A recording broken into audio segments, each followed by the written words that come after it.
Buenos días, estudiantes. Les doy la bienvenida a nuestra segunda clase de lengua y literatura del tercer nivel básico.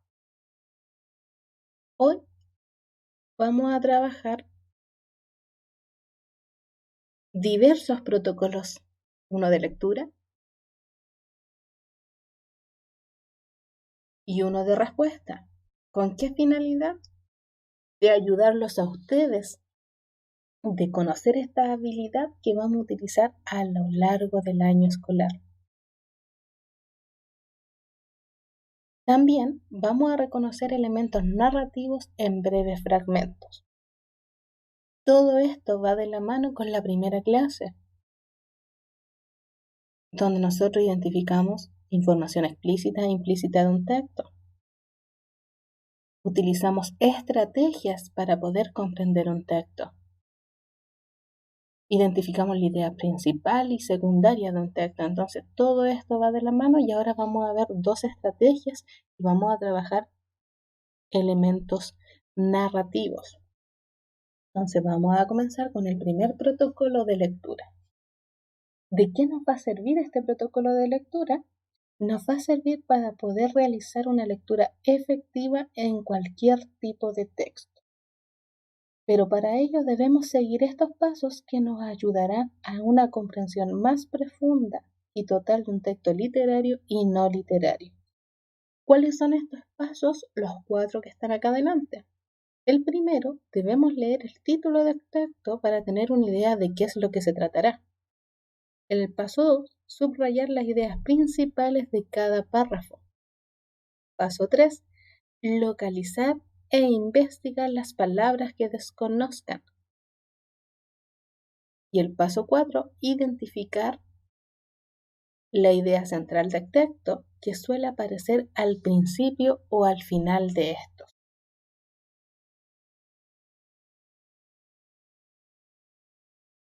Ahora, otro que nos va a servir, buscando citas y marcadores.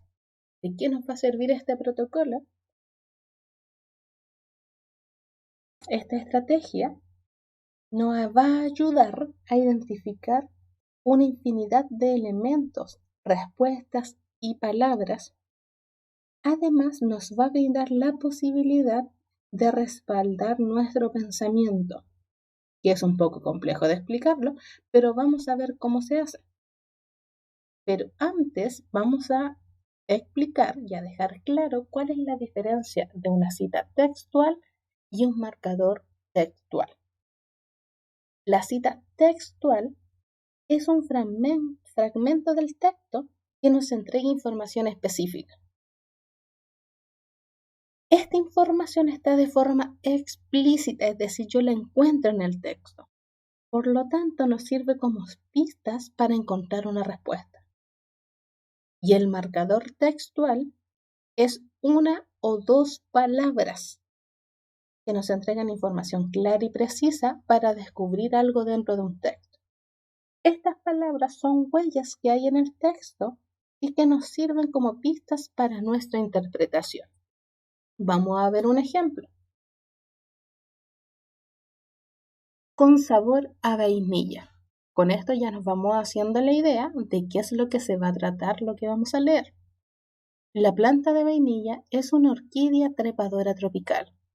Cuando la conocieron los españoles le pusieron el nombre de vainilla porque se parecía a las vainas de los porotos. Ellos los conocen como judías, pero más pequeños. Los antiguos aztecas usaban la vainilla en una bebida llamada chocolate, hecha con granos de cacao molidos, endulzados con miel. Solo a la realeza y a los valientes guerreros se les permitía consumir chocolate. Comunica tus sentidos 4. Vamos a hacer un ejercicio identificando una cita textual y un marcador textual. La primera pregunta, ¿de qué está hecha la bebida chocolate? Vamos a ver el texto. Vamos a buscar la bebida chocolate. Los antiguos aztecas usaban la vainilla en una bebida llamada chocolate, hecha con granos de cacao molidos y endulzados con miel. Entonces, ¿de qué está hecha la bebida chocolate? La bebida, utilizo la pregunta para responder, la bebida está hecha con granos de cacao molidos y endulzados con miel. Cita textual porque la encuentro en el texto. ¿Y quiénes usaban la vainilla? La vainilla era utilizada por los aztecas, que es lo que está acá. Si se dan cuenta, es una palabra que nos dio esta clave y eso es un marcador textual. Vamos a ver otro protocolo que les va a servir para su prueba. ¿Por qué estamos trabajando este protocolo? Porque vienen preguntas de desarrollo donde les piden fundamentar su respuesta. Si esta no está bien escrita, se las van a tomar mal. ¿De qué nos sirve este protocolo de respuesta? Nos sirve para poder dar respuestas completas y correctas, pues al utilizar los pasos que vamos a trabajar, cada uno de estos nos va a servir para corroborar si la respuesta contiene una introducción, una justificación y un respaldo. Todo eso tiene que tener la respuesta. Entonces vamos a ver el primer paso. Enunciado de la pregunta. Es decir, aquí se tiene que extraer la primera parte de la pregunta y utilizarla como respuesta. Vamos a ir viendo un ejemplo. ¿Cuál es el tema del texto anterior? El paso 1, entonces, vamos a extraer la primera parte de la pregunta. El tema del texto anterior es, si se dan cuenta, tomamos la pregunta para poder empezar con nuestra respuesta. Paso 2, la justificación. En este paso debes dar tu respuesta como tal. El texto anterior es la planta de vainilla, su origen y su uso. Y el paso 3, una cita textual que nos sirve para respaldar nuestra respuesta. Entonces nuestra cita textual es: la vainilla era utilizada por los aztecas en una bebida. ¿Se dan cuenta? Empezamos a dar nuestra respuesta con nuestra pregunta. Luego vamos a justificar nuestra respuesta y vamos a buscar una cita en el texto. Ahora, luego de haber trabajado estos protocolos, vamos a pasar a la narrativa, es decir, a los textos narrativos. ¿Qué son estos textos?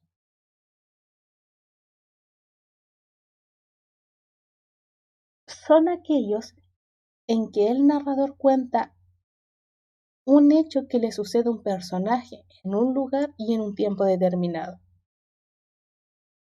Los elementos que caracterizan una narración son la ambientación. ¿Qué es esto? El marco espacio-temporal, el narrador y su estructura, el planteamiento, nudo y desenlace. Eso caracterizan a los textos narrativos. También es importante saber que los textos narrativos están escritos en prosas. ¿Qué es una prosa? Es aquello que está escrito en párrafos y está separado por puntos apartes. ¿Cuáles son los textos más representativos en esta área? El cuento, la novela, la leyenda, el mito, las fábulas, entre otros.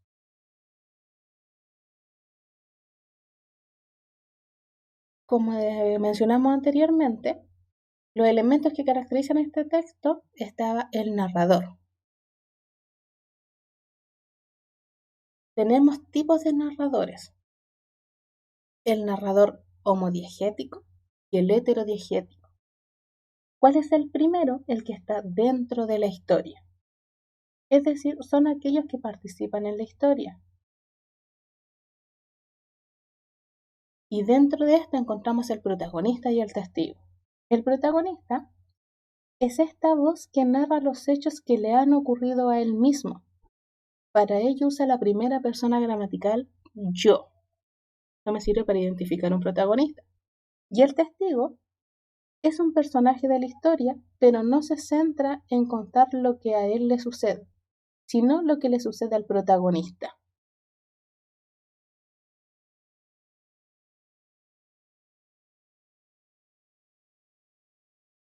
Por ejemplo, un ejemplo de protagonista, que narra en primera persona yo. Como decía, me llamo Juan Pablo Castel. Podrán preguntarse, ¿qué me mueve a escribir la historia de mi crimen? No sé si ya dije que voy a relatar mi crimen y sobre todo a buscar un editor. Ahí podemos identificar que él está contando su historia. Y el testigo, vamos a ver un ejemplo. Sentados en la tribuna del estadio, podíamos sentir la tensión de los 22 jugadores en la cancha, mientras nuestro campeón se preparaba para anotar ese penal decisivo bajo la atenta mirada de sus compañeros. Anotó justo en uno de los ángulos del arco y el estadio se vino abajo. Si se están dando cuenta, el testigo está relatando lo que le sucede al protagonista. Los otros tipos de narradores es el heterodiegético. Este tipo de narrador es el que está fuera de la historia. Es decir, son aquellos que no participan de la historia. Es un agente externo que cuenta la historia desde afuera. Entre ellos encontramos el omnisciente y de conocimiento relativo. El omnisciente es aquel que tiene conocimiento absoluto, es decir, narra las acciones, pensamientos y sentimientos de los personajes. Y utiliza la tercera persona gramatical, él o ellos. Y de conocimiento relativo u objetivo es aquel que solo narra las acciones de los personajes, ya que ignora los pensamientos de estos y utiliza la tercera persona gramatical.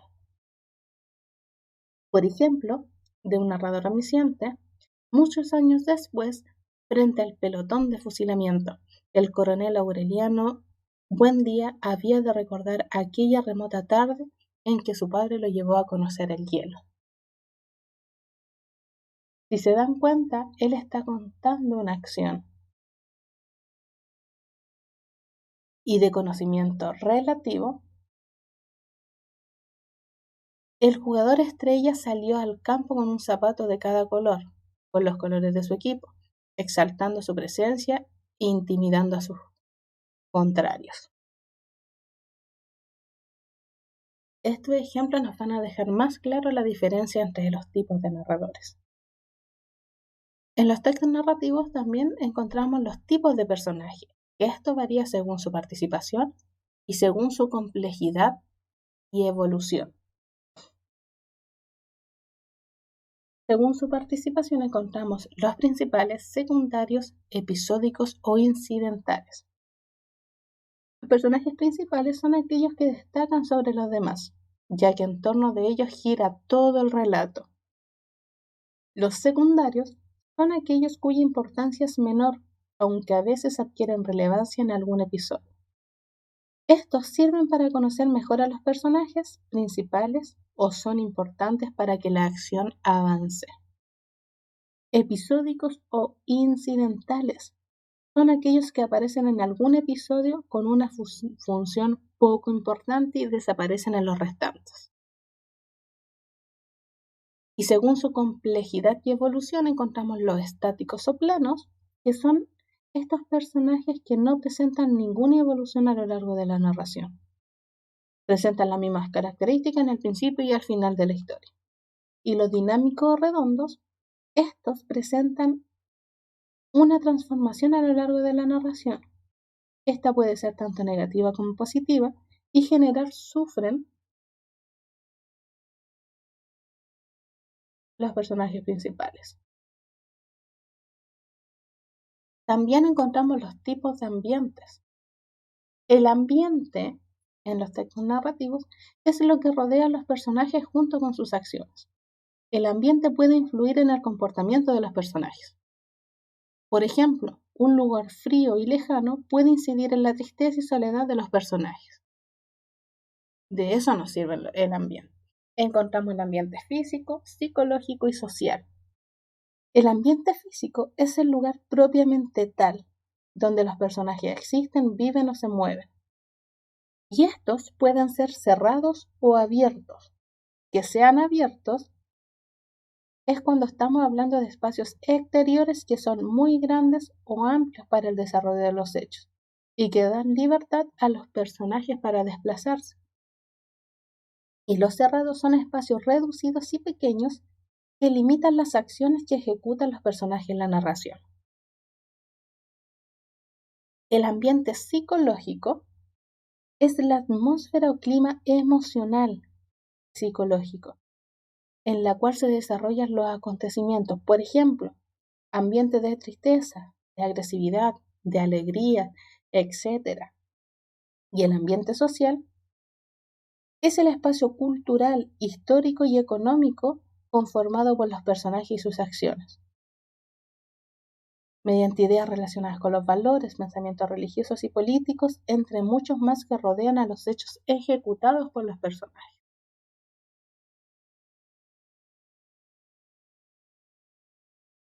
Pero, ¿qué otras características importantes tiene un texto narrativo?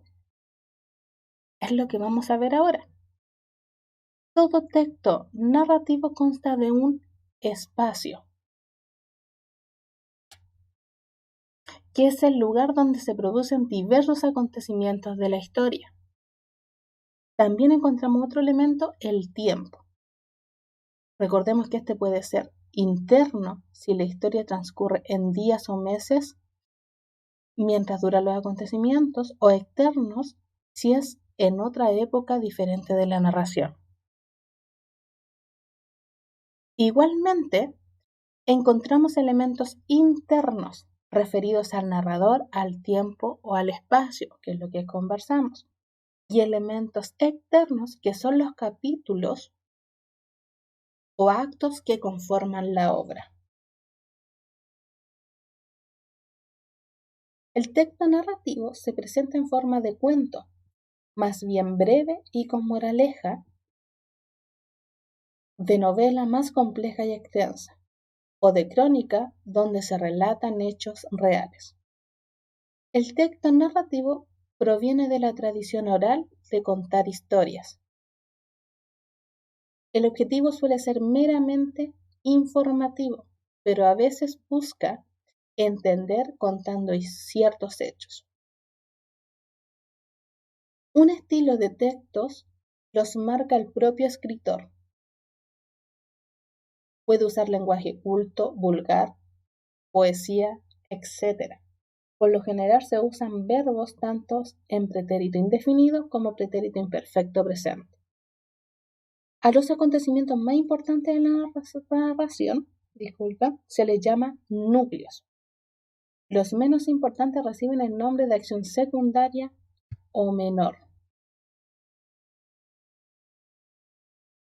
Los personajes protagonistas y secundarios suelen ser personas, cosas o animales. Y estos textos tocan muchos géneros, desde el drama hasta la comedia, la ciencia ficción, la fantasía, el terror, etc. Entonces hablamos de otras características importantes que tienen estos tipos de textos. Tipos de textos narrativos. Ahora que ya conocemos mejor qué es un texto narrativo, vamos a concluir informando acerca de los distintos tipos de textos narrativos. Los más habituales son los que mencionamos a continuación. El cuento. Se trata de un tipo de texto narrativo que se caracteriza por su breve extensión y por la presencia de pocos personajes. Son narraciones más cortas que comunican una idea en concreto y que pueden ser tanto para niños como para adultos. La fábula es otro texto que también se considera narrativo, ya que nos cuenta una historia mediante el empleo de la figura de un narrador. En este caso, la fábula es un texto breve y suele ser destinado a un público infantil. Cuenta con moraleja y suele estar protagonizado por personajes que son animales o inanimados, casi nunca seres humanos.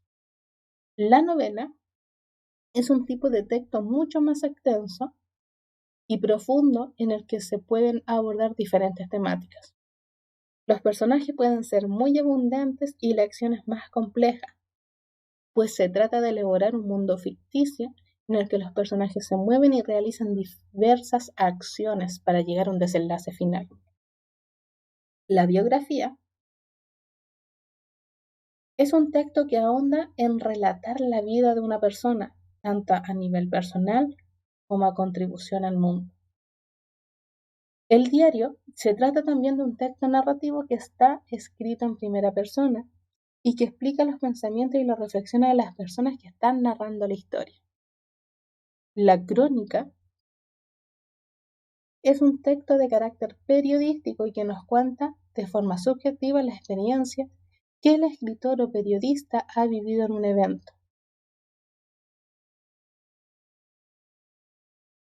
Los mitos son también textos que forman parte de la literatura oral y que emplean en diferentes culturas para explicar el origen del mundo y del ser humano.